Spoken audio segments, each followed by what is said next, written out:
not been to Minnesota in probably 20 years. Bring gas. Welcome to Flagrant Howls, a Minnesota Timberwolves lifestyle podcast.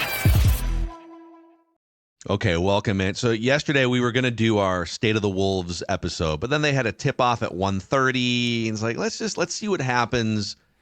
We could either pivot to, based on what happens in the game, to a State of the Wolves on Tuesday, or, depending, like I said, what happens in the game, to a Hottest Wolves Takes. And I think we all agreed Hottest Wolves Takes seems fitting after what happened yesterday. I was all prepped, too.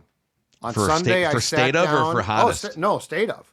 Yeah. For State of. I was all prepped. I had the Knicks game in the bag. I had the Cleveland game. I was all set to go. And then the plays were a far cry from the Knicks game. And then I got benched. Now. Yeah. And then I got benched. I was all prepared to start. And then you sprain your toe, and you're going to be out. So before we dive in here, let's go across the street from Target Center to Kieran's to start our journey. That's right. Love me some Kieran's. It's just steps away from Target Center, from Target Field as well when baseball season happens. It's a great Irish pub. I mean, Declan is endorsing Kieran's. I mean, just a match made in heaven there. They got the award-winning pours, great pub food. Nothing like you load up on a little appetizers and some beers before heading over to Target Center. It's a winning combination. Go to Kieran's where every game feels like a win, plus game day specials. Kieran's right across the street from Target Center. Also, North American Banking Company powering Flagrant Howls here. And North American Banking Company has been around since 1998 in the Twin Cities. It's a local bank. It's a personal relationships bank. They have cutting-edge online tools, and you're going to get a better experience than you would with some of the big national brands. And I have a horror story that I won't go into, but I just really needed recently to get a hold of a human, and it was just almost impossible. So I love going at the Roseville branch, walking in and being able to actually know the people that are your bankers is a big deal. nabankco.com/Mackey to learn more. nabankco.com/Mackey, or visit any of their 6 Twin Cities locations. Member FDIC, equal housing lender. Judd, you lead us off here. What is your hottest Wolves take? Let me flip to the page. Oh, wow. Give you got this handwritten take. Whole thing is, yes. Can't read this, but here's what it says. Rudy Gobert is the Wolves' biggest bust this season. Oh, dude. Now this is a list that has some candidates. Perhaps Julius Randle, come on down. As much as I hate to say it, perhaps Mike Conley, come on down. But you're all going to have to take a silver and bronze because Rudy Gobert gets the gold in the bust category. And let me elaborate there. So I'm not just going to say this and say, well, I just don't think he's playing well. Rudy Gobert is paid to do a few things. One of them is play really lights out defense. He is 4-time Defensive Player of the Year in the National Basketball Association. And part of that is rebounding, right? Let me run through Rudy Gobert's season-to-season comps from last year when he won his 4th DPOY to this year. Offensive rebounding, last year, 3.8. This year, it's gone down to 3.3. Defensive boards. Oh, it gets worse, kids. 9.2 last year. 7 a game this year. Total rebounds per game. 12.9 last year. 10.3 this year. That's the fewest since his second season when he averaged 9.5 with the Jazz in 2014-15. Blocks? Okay, Rudy, block shots, right? 2.1 a year ago. Down to 1.4. And even in points, he's gone from 14 points to 10 points, 10.1 points per game. And in a season where I feel like the head coach is bent over backwards not to criticize. Like he's been mad at the team, but he very rarely has called out guys. Like there's been, Julius Randle's had some really questionable games, and it's always like, well, but you don't understand what he's doing, folks. I'm going to tell you. He's still getting acclimated to the move, to the Midwest. Takes a while to settle in. Yesterday, after the loss to Memphis, in which Gobert had 4 rebounds total, playing with a bad ankle. So that would have been an easy Finchy out, right? Oh, he's got a bad ankle. He's trying to play through it. Finch said, we need him to rebound at a high level. 2 defensive rebounds is not enough. So he said that on the record. Finch said that. 2 defensive rebounds is not enough. Wow. That is in the game story. He said that Wow. he is the biggest bust. I mean, this is, Conley is an obvious problem. It appears that he's just too old. Julius Randle is an issue. I mean, his game against Memphis was terrible. The acclimation thing is entirely true. It might never happen. But Rudy Gobert, who was pretty much a known commodity, has dipped in every area where he is needed the most. That makes him, in my opinion, especially with what he's paid, the biggest bust. If you went through some of the numbers, let's say you even out the minutes and you take every year of his career on a per 36 minutes, so just per 36 minutes averages, this season is his lowest blocks, his lowest rebounds, his lowest net defensive rating when he's on the court.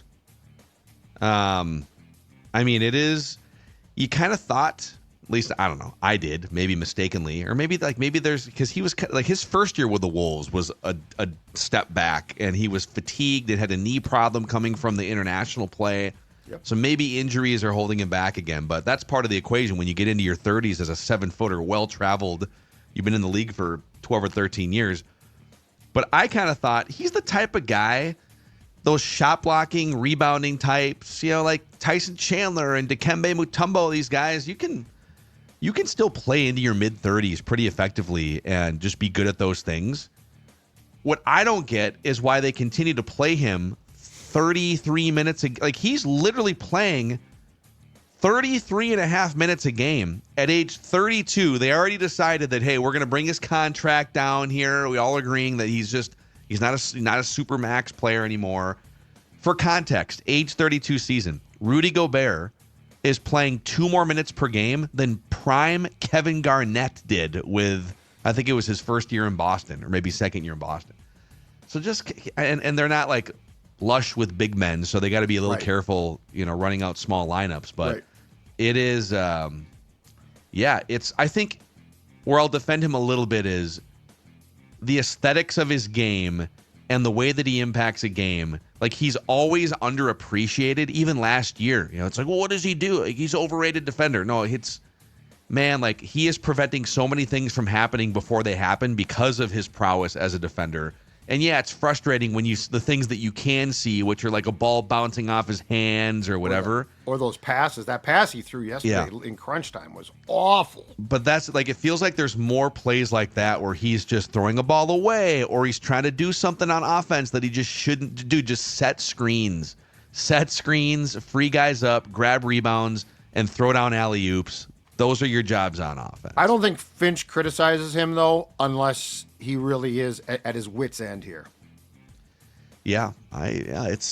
Finch is also like, I think in some ways a self-inflicted weird spot because he just refuses to pull certain levers. But so, yeah, Dex. I saw a stat from Joe Nelson today at Bring Me the News because he wrote a big thing about the rebounding just going on a decline.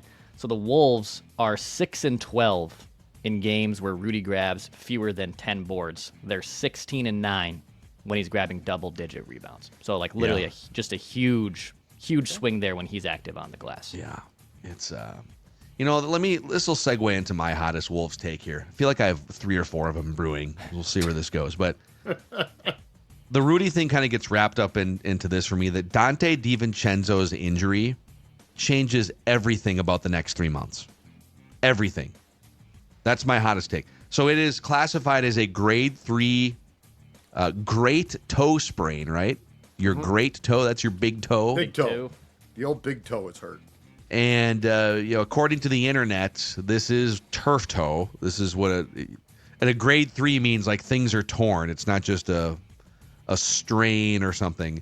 And again, according to the internet, it's at least 2 months recovery, and this could jeopardize his season, just depending on what the second opinion says.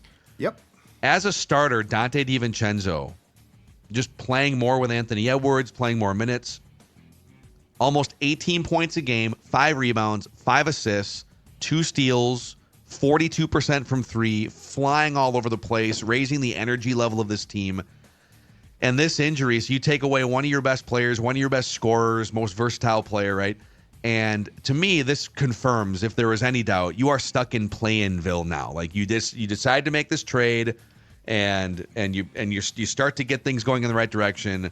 You're not on the level of Oklahoma City and some of these other teams. It was, Kyle and I talked about this last Thursday. They should have been more frontal about, hey, this is a trade made for the long haul. We love the basketball reasons for Donte DiVincenzo here, but like, this is just, we need to take a deep breath. We're still going to be competitive, and we're going to win a bunch of games. But this makes it official. Like, even if the Wolves aren't saying it, you are a play-in team right now. That's your goal.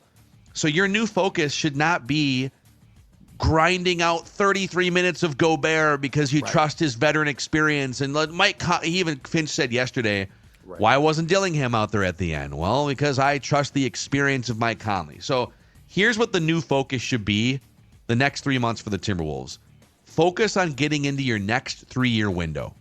So number one, trade Julius Randle. Don't let him dictate with that player option what happens to your entire roster and what happens to Naz Reid. Get out in front of it. Get to the next step in that cat trade and get him off the roster. Empower Naz Reid as a big minutes starting power forward. A, because he's good and fits. And B, you gotta find that out. If you're going to give him a bunch of money on an extension, I want to know, can he play 34 minutes night after night and start? So get that whole thing shored up. To the Rudy Gobert thing, I would do an audit of who's getting minutes as part 2 of this. Rudy Gobert, hey, KG was playing less at age 32. Tim Duncan at age 33 was playing like a few minutes less per game. You're not those guys. Let's bring you down. You can still be valuable, but let's bring you down to like 27. The Joe Ingles 9 minutes the other night were a complete disaster. Love me some Joe Ingles, but he's a towel waver. So let's not do that again. If you're thinking about putting Joe Ingles in the game for 9 minutes, go find a young guy instead and put him in the game for 9 minutes. So I would start with just auditing who's getting minutes. And Mike Conley, by the way, is getting minutes at the end of some of these games. And I brought this up with you guys on Royce. Mike Conley has not made one clutch time shot all year inside 5 minutes with the score 5 points or less. He is 0 for 10 from the field halfway through the season, 0 for 7 from 3. We're auditing this, and you don't need to be playing. Be a leader, come off the bench, whatever. And I would give those open minutes to Rob Dillingham. I would start Rob Dillingham. I would play Rob Dillingham at the end of games because, again, the goal is not to avoid making a mistake with Dillingham. And the goal is to empower Dillingham going into next year and the 3-year window into a monster. And I'd be putting Terrence Shannon Jr. in. Hey, there's no Donte DiVincenzo. I'm reducing Mike Conley's minutes. Let's give Terrence Shannon Jr., a first-round freaking pick, a chance to see what he can do for 8 to 10 minutes here and there. So, anyways, that's my long-winded rant. The Donte DiVincenzo injury gives you permission to change your entire mindset the last 3 months of the season. Absolutely does. And they need to, because if nothing else, they need a spark. Like Dillingham brings an energy that this team, I don't know why, but they lack. And so, I think you definitely have to. It's not that you're not going to take the games seriously, but you definitely have to pivot because what you expected ain't happening. Like we're into January now, okay? So whatever you thought was going to happen is not going to happen. DiVincenzo's hurt. You've got some nice young talent, and Dilly was the 8th overall pick in the draft too. Yeah, it's not like you're he was taking awesome yesterday, and it's not like you're taking a flyer on a guy. And it's very clear that part of the problem is, and he talked about this post game, when he was getting a chance at times earlier, he was basically putting so much pressure on himself to succeed. Like that's what you want to remove. Let him be comfortable and prove himself. And the Conley thing, it's weird. It's as if Finch is still, and the team is still trying to prove, hey, we can get back to where we were last season. And it's like, no, guys, that ship has sailed. And it doesn't mean you're a bad team, but it does mean things have to change. And the entire Conley thing is weird because there's this need to show him all this respect. And it's like, hey, look, he's still a valuable part of the team. He could still be a pseudo coach. But, we talked about this weird play against Memphis a couple Saturdays ago when Ant went rogue. But they wanted Conley to take the corner three, which I know he's good at ordinarily, but he's not making those shots now in crunch time. It's like you got to come up with a different idea, the expectation. So, yeah, I love the thought of let's pivot now and see, because if nothing else, if you're going to get out of play-in-ville, it's going to be through the young guys. If you're going to get out of it. If you're going to get out of it this year. Yes. And obviously, like, if you're not or whatever happens this year, what really matters is, like, the next window that you're jumping into in the post-Cat era. Get to it. Get to Naz Reid as a starter. Get to Rob Dillingham playing a bunch of minutes. Just get to it. What are you waiting for? Naz of late from three is back. Yeah. Yes. Well, the other thing, too, on this thread of, like, just stubbornly clinging to the veterans and kind of ignoring all reality here. And this, I don't think they should fire Finch, but there's some things that Finch seems to feel like if I put an inexperienced player in the game, that things are going to go so haywire. Like, I'm going to put a guy in the game for 5 minutes and the opposing team is going to go on a 20-2 run and it's over. So yesterday, with foul trouble, Luka Garza comes in, I think for the first time all year in non-garbage time. Oh my God, what's going to happen? We're going to put Luka Garza, who they, by the way, continue to re-sign, and they brought him back on an actual NBA contract. So you trust him to some level. Why is he on your team? What's the point of having roster spots 9 through 15 if you're not going to use them? Oh boy, we got to put Luka in the game.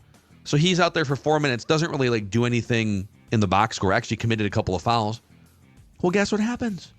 The game didn't go sideways. The Grizzlies didn't go on a 20-0 run because, we put an inexperienced guy out there. The Wolves actually were a plus 13 in those 4 minutes. That's a great point. So it's like, it didn't shipwreck you. And again, I ask, as you're watching the Grizzlies. But what if it had? Dude, the Grizzlies are starting a second rounder. The Grizzlies are running out 10, 11-man rotations and beating you with them. And you're sitting here. I would say a couple things. If you're afraid, if you think Luka's not good enough, or you think Terrence Shannon Jr. is not good enough, or Leonard Miller not good enough to play a few minutes here and there and expand your rotation, then A, I think that's not true. But B, like, then what are we doing? Like, you're either whiffing on picks, whiffing on development. So what is the point of having guys 9 through 15 on the roster if you're not going to use them in some meaningful capacity? And Luka proved that. Luka came out there for 4 minutes and the arena didn't crumble. Everything was fine.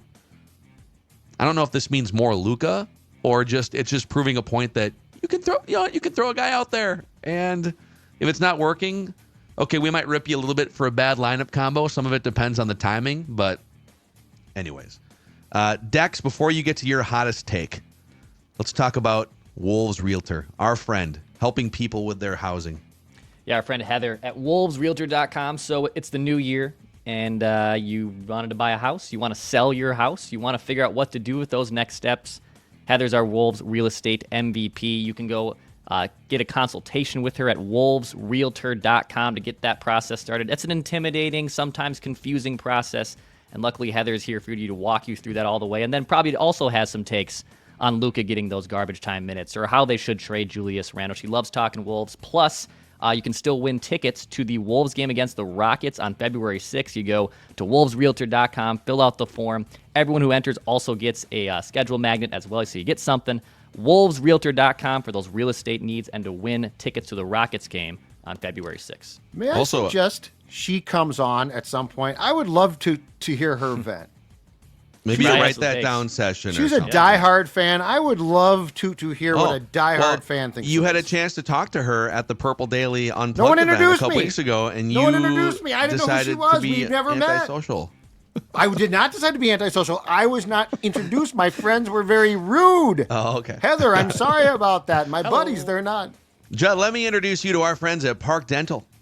Park Dental, locations all over the metro area. There's a good chance that wherever you live or work in the Twin Cities, there's a Park Dental within minutes somewhere nearby. Over 50 years caring for and cleaning teeth in Minnesota and western Wisconsin.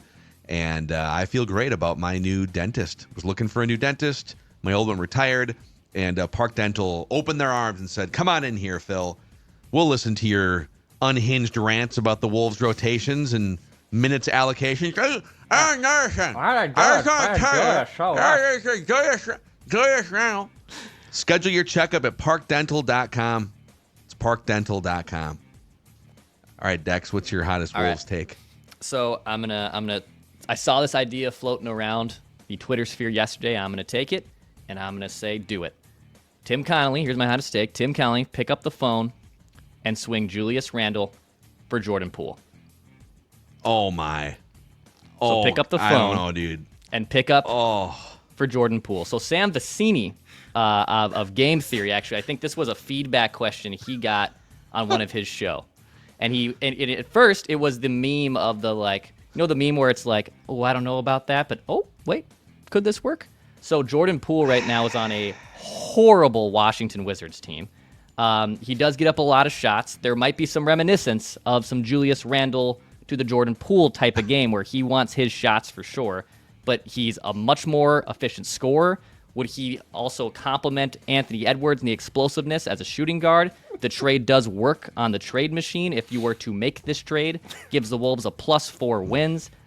I'm throwing out ideas that I'm also stealing from the other people, but also saying to go do it, because that's my hottest take. I don't know what you're going to get for Julius Randle that is up value, and Jordan Poole might be the best option. Phil's reaction was priceless. I'm all for exploring the space here, entertaining the premise. That dude is. I was just looking up his contract to see too. Like, here's the problem. Well, there's a lot of problems. He's one of my personal least favorite players in the league. He is one of the most oblivious, high volume, oftentimes low output. You use the word efficiency. I don't know that I'd use efficient to describe his scoring, but this year he was a wildly inefficient shooter for the first 5 years of his career. He's actually shooting 40% from three on volume on 9 per game. So this year is the only year you would ever be able to say efficient with Jordan Poole. So maybe he is evolving. And there are times where he can just go off for 35 points.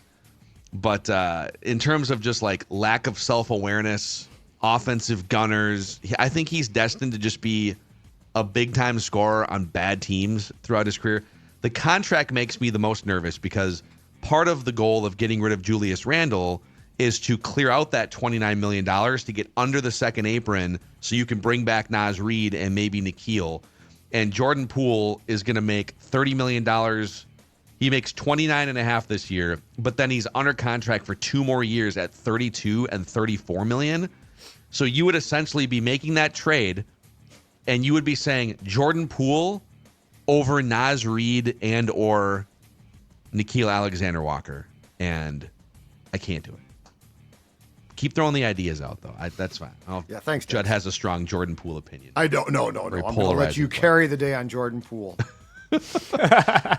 All yours. Yeah, I can't. But hey, the more ideas, the better in the next 2 or 3 weeks. I know they're probably kicking around a bunch of stuff on whiteboards inside Target Center, Mayo Clinic Square. The most important thing right now is not to allow Julius Randle to get to a place to opt back in, right?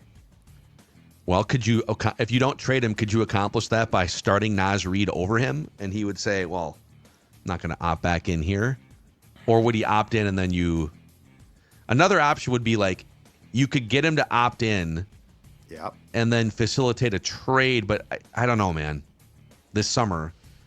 But the safest way to do this is to trade him before the trade deadline. Correct. And if the entire intention of the Cat trade was to get DiVincenzo and then to free up space, I don't know why you would take a chance. Yeah. Yep. They're not, it's there's so much talent on this team. And even Jaden McDaniels has figured out how to rebound in the last few weeks. That's great. If that's a new development in his game, now the 1 for 6 again from 3. Yeah. But it kind of feels like if you were to replace Julius Randle with a better fitting piece or just clear him out and give more minutes to better fitting pieces. Yes. That this thing could blossom, maybe even in the second half of the season. That's where your young players, though. Find out. Yeah. Yep. So those are our hottest Wolves takes here. Disclaimer, hottest Wolves takes. Rudy, come on, man. We will have at least a couple more episodes this week of Flagrant Howls, maybe even 3, depending on where things are at. But Kyle will be back on the Thursday episode of Random Wolf of the Week. This is a Timberwolves lifestyle podcast. We're all just trying to get through it here, folks.